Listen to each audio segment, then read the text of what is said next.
I'm not saving the 34 overall pick to draft a tight end if I can use it to get Nakobe Dean. I understand. At all. Because there's plenty of tight ends that you could go and get. But I'm seeing of that caliber. Maybe not to that caliber, but you.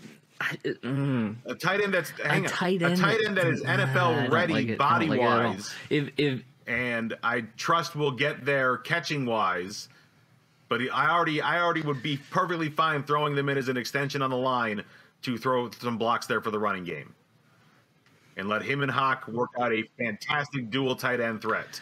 I mean, it's not as bad as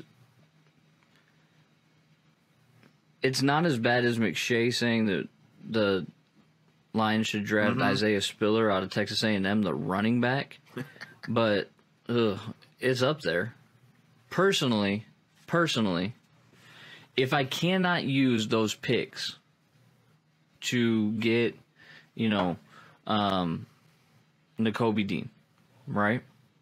Then at 32, I'm either drafting a linebacker from Georgia, okay, Channing Tindall, okay, or I'm going with their safety. Like Dylan on the big picture last week goes, if you go Georgia in the first round, you're not really going to do anything. It was like going Clemson like that's not a couple bad years thing. ago. And I don't really see any problem with that either.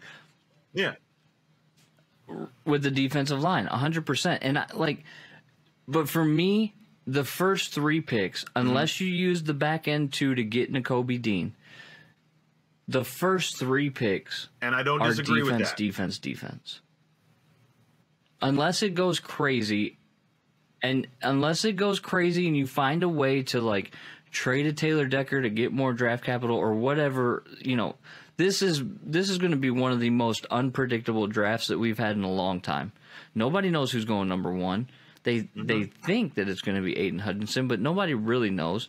Then that determines what's going to happen at number 2. Then all of that determines what is going to happen afterwards, right? So if you cannot use 32 and 34 to get Nakobe Dean, then you go and you get, in my opinion, the best available linebacker or safety, and then at 34, whichever you didn't do at 32. And then you've addressed all 3 levels of your defense to make sure that you're addressing the needs that you actually have. Our O-line is good if Taylor Decker stays healthy. If they end up moving Taylor Decker, now you've created a whole nother scenario where you need to go and shore up that offensive line a little bit more, which I'm okay with.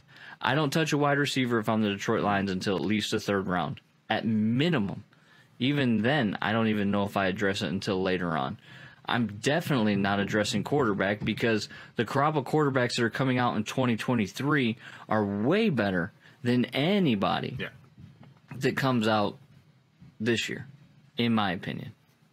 When you're talking about Bryce Young, you're talking about JT Daniels, you're talking about CJ Stroud, give me those guys.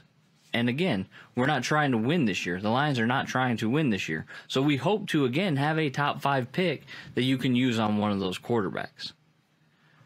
So if I'm the Lions, my first 3 picks are defense. I was right with you there.